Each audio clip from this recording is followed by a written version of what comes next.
So how do you beat a southpaw like Alexander Usyk? Because there are actually 3 levels that you have to hardwire this into your body. So when you look at someone like Usyk, first you have the physical. Physical is something that you get used to doing every single day with that skill set. So when you see Usyk and he brings those hands up and you never see him miss a beat. When he throws his punch, pop, pop, he turns that corner. He's out. He opens that side door and he escapes. Boom, boom, combination out the side door. That's so repetitious. It's so second nature to him. And why does he have this down? Because he's gotten level 1 down. That is skill set and the muscle memory to deliver it. This segment is called skills, and this is where we'll demonstrate the actual skill set that is going to be required to beat the person that's in front of you. So with this one, we'll first show you how to actually get the muscle memory, not just exercise a skill, but get the muscle memory. Here's the first drill. Enjoy it. This is skills. Now we're going to teach you how to counter from each one of those points. Now remember, not only are we going to show you this in conventional stance, but also in the Philly shell southpaw style. Hey, we just meet demands, and remember at the end of the day, hey, we work for you. All right, now we're getting ready to go over the defense and counter punch for each one of the drills. So you see, this is how you maximize your offensive output through counter punching. And this drill helps develop you fast confidence, and confidence happen. Make sure you do a minimum of 6 to 8 rounds when you're doing this drill right here. And don't skip steps. Good. This is boxing. And you go up in there against someone like Tyson Fury, someone that's big like AJ with power who just knocked out Ngannou. What gives you the confidence to fight someone that's naturally 45 pounds bigger than you? You're just coming out of cruiserweight. That's a 200-pound weight limit. This dude's walking around at 252, 255. So what gives you that second gear, which is psyche, that mind psych, that thing that makes you believe something that no one else should believe in you? It's almost like David and Goliath in the Bible. There's this prehistoric beast that's waiting to rip your head off, and you address it as if it's the milkman knocking on your door to deliver an Amazon package. That is something you can't teach, and most people need someone to actually inspire that feeling. But when you think about Usyk, how can he get in the ring, go up against Tony Bellew, win the cruiserweight title, then go up and decide to fight heavyweight? What motivates you to carry on? Listen, bro, I don't have motivation, I have discipline. Motivation, it's temporary. Today you have motivation, tomorrow wake up early, you don't have motivation. When I wake up early morning training, I never have motivation. I have only discipline. Motivation, not professional. And most people thought he was gonna hit heavyweight, do it one time, win a title, and ride off into the sunset, but no. This guy wants to go against the baddest and the biggest, the most highly skilled and the most powerful men in the universe. Tyson Fury make me strong. Tyson Fury continue motivated for me. But Tyson is a great opponent. It's a big man, it's a tough boxer. It's a good man. 24 rounds, listen. Now it's already history. And what spawns that person to have that kind of confidence without it being poured into them? See, that's something that you can't teach. That's why coaches like Cus D'Amato, professor, Emmanuel Stewart, professors, see, they understand the button to push. They understand how to shift that mind 2 degrees to the daggone east, 3 degrees to the west, a little bit north, and pull it back south if necessary. And that is the true definition of a professor in boxing. Now, what my team is about to show you now is how to build a southpaw fighter from the ground up using textbook boxing so you don't miss a beat. Check it out. Now, this drill will be the precipice of getting your body adapted to the mindset that you need to have. So you have to apply a tough drill that's going to really push the guy to shift his mindset in the midst of the moment. This is part two.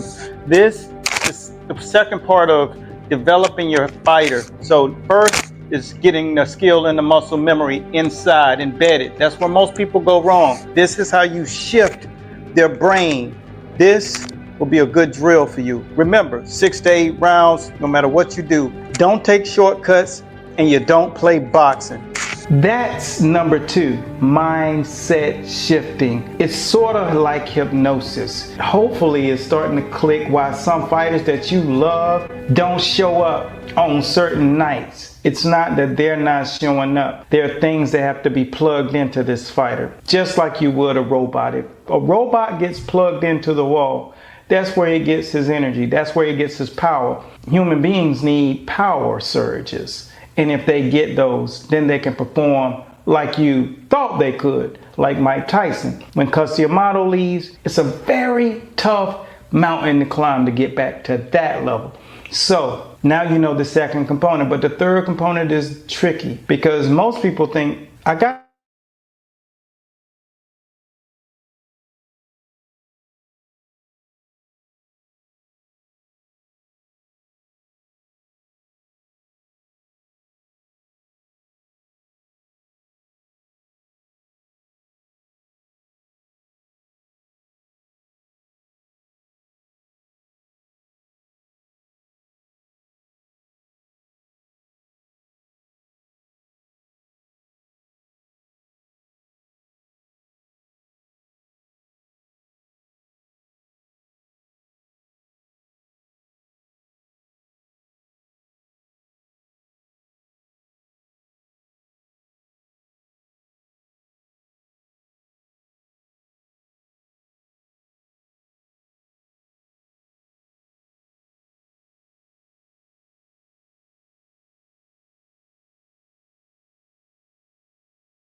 you beat a stance, you step on the jab into you. And if you're not programmed properly, we call this phrase hardwired into you. Three is intestinal fortitude. This is where you hardwire them under extreme duress.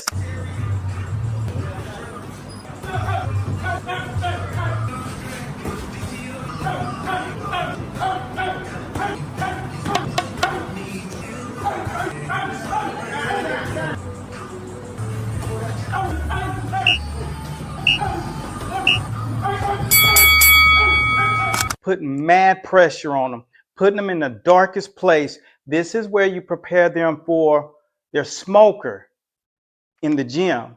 And when they get to the smoker, this allows them to show up on fight night. So check it out, see what it looks like.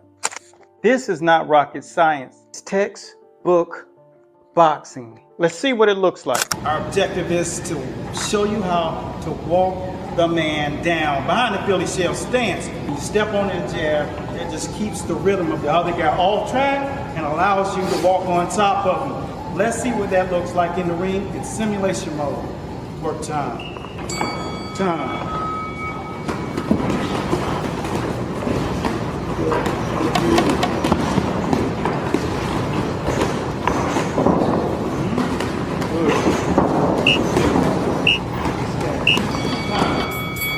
Then no matter what happens, whenever you call for this thing, it's not gonna show up. Your favorite fighter is not laying an egg.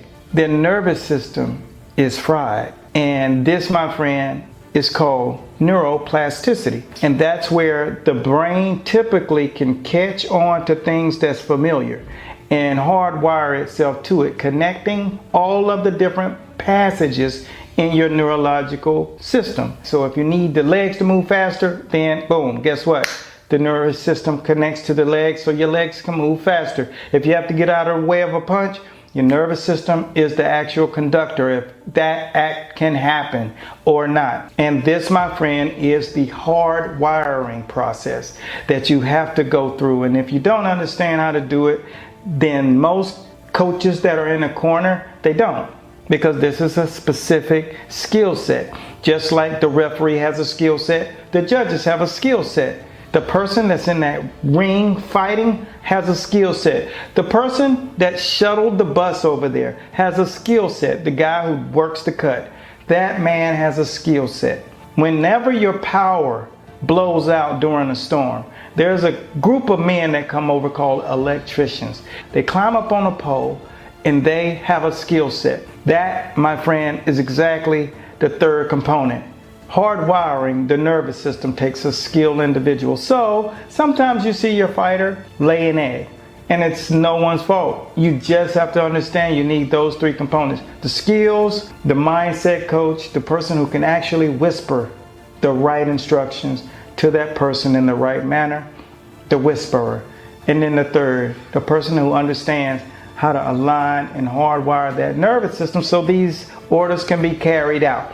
And when you look at Usyk and Dubois, what Usyk did was unique, but what Dubois did was very impressive. Now, I always tell people when they watch my shows that there are only 3 reasons why fighters lose. And every time I talk about the 3 reasons why fighters lose, I put the video up and it does 1 million views. At least on some platforms it does. Why? Number 1, first reason why fighters lose: incompetence in the corner. That's tactically or lack thereof experience. And they don't know how to call for what's necessary, or they don't know how to do what's necessary. This is quite often. The second reason fighters lose fight is lifestyle. Going into a weight class that they're not prepared for, or trying to go down too far. Hanging out, partying, drinking, indulging in drugs, activities with women, social life, too much social life. Not understanding that boxing is a protocol on your life.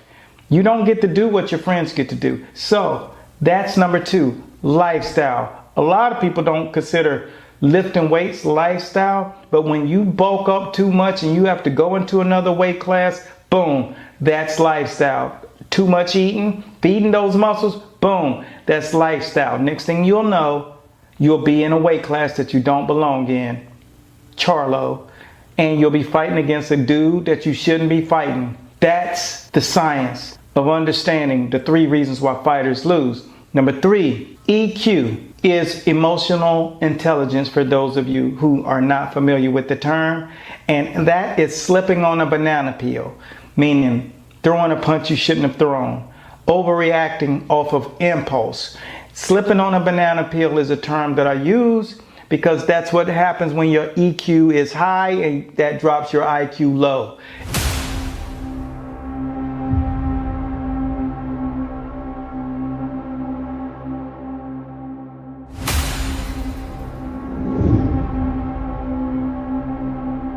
How do those guys get into the top 25 without being interfered with the politics of boxing? You know, ranking was a very complex subject. Yeah. Because records do not speak. They cannot tell you the story. Series of situations that we have to study to rank a fighter. Record, activity, level of opposition, and we analyze each fight. If you are fighting in your hometown as the home, as the and the other guy is the visitor. If you're fighting abroad, if you're going out of state, if you're going out of the country, all these things come up to create a formula, and we have rating committee members in 22 countries of the world. Okay. Every month we receive all their input, then we create a draft, everyone reviews it, and then we come out with the official ratings. For the best rating for a fighter, you have to be active and you have to fight against good level of opposition. That would bring you up in the rankings much more than if you're not active, if you're fighting against bums, if you are only taking easy fights, and everyone analyzes all that data and gives it a value.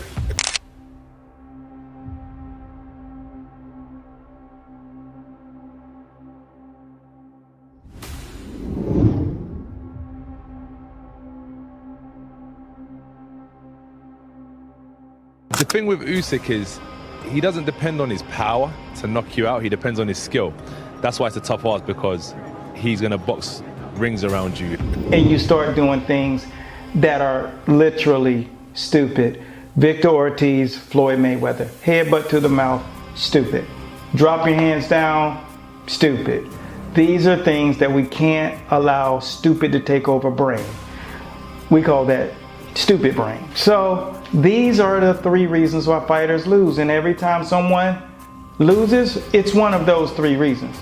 Incompetence, lifestyle, EQ. That was not present tonight. The skill that's required to beat a southpaw is understanding how to throw punches in bunches in short, tight packages. That's the only thing that I saw Dubois not do. And he was throwing the lead right hand, pretty effective. But you have to understand what goes where. And when you don't understand where it goes, that, my friend, is what we call, you're just fighting off of impulse. Putting them together in bunches, pop, and understanding why guys shadow box like this, short, tight, compact, 4-inch radius, is because that's how you have to fight a southpaw. The other punch that you have to throw other than a lead right hand is a short right hook. You throw that to a southpaw, it doesn't matter. It lands 100% of the time. Chest, belly, hook to the face, earlobe, jaw, point of chin, it will never miss. Are you throwing it? These are the things that tactically you must know about fighting at the elite level. And if you're not doing that, then see, it's time for you to start. And so this is one of the things that it's hard for me to blame Dubois, because he did overcome the mental part, the emotional thing. He overcame that by fighting multiple guys in between one fight to the other with this guy. And he's a beast. And so with that being said, that is what you do against southpaw. Uppercuts to the solar plexus, right hooks to the head, right hooks to the chest, right hooks to the body. Always remember, you gotta have the straight right hand, but you have to put those punches together in bunches. If you do that, you'll beat any southpaw. If you're elite, if you have all 3 components that it requires you to have to fight at the elite level of boxing, which I named, then you will be on your way to not only a championship, but my friend, the damn Hall of Fame. That's all I got, man. Hopefully this was something that enlightened you and you took something from the channel enough that you'll say, I need more of that. And if you want more, go right down to our links below. If you want to learn how to fight against a southpaw, and if you're a southpaw and you want to master your defensive prowess, your footwork, and all of those other skills, there's several links down below that will lead you directly to our boxing superstore, where the University of Education, the School of Boxing, resides. You can find anything that you need if you're in the sport of boxing.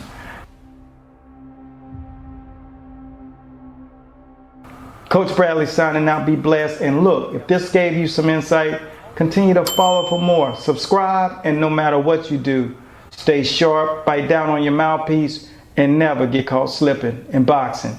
So long. Peace. adds another element to my defense. I'm excited to see where it takes my game. Show, I thought it was awesome. My defense confidence improved, and I learned different angles and how to block, and also how to counter too. My experience with the Philly shell is comfort as far as draw the line and stay there and sizing up the opponent. That's my experience. That's what I like about it. Comfortable. My defense got way better, and I also can counter. That's my experience with the Philly shell, and I know how to get away from the right hand.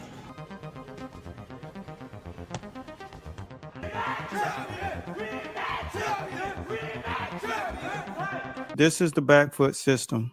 You got a system written down? It's the encyclopedia of boxing. There's nothing like it on the planet. Nothing. Hey, thank you for doing that, man. Yeah. Because like we said earlier, if there wasn't guys like you that do this stuff would die. You're not gonna see Custom Model come through the door. You're not gonna see Dundee come through the door. You know what I'm saying? No. Like all these guys. If there wasn't guys like you that do this stuff would die.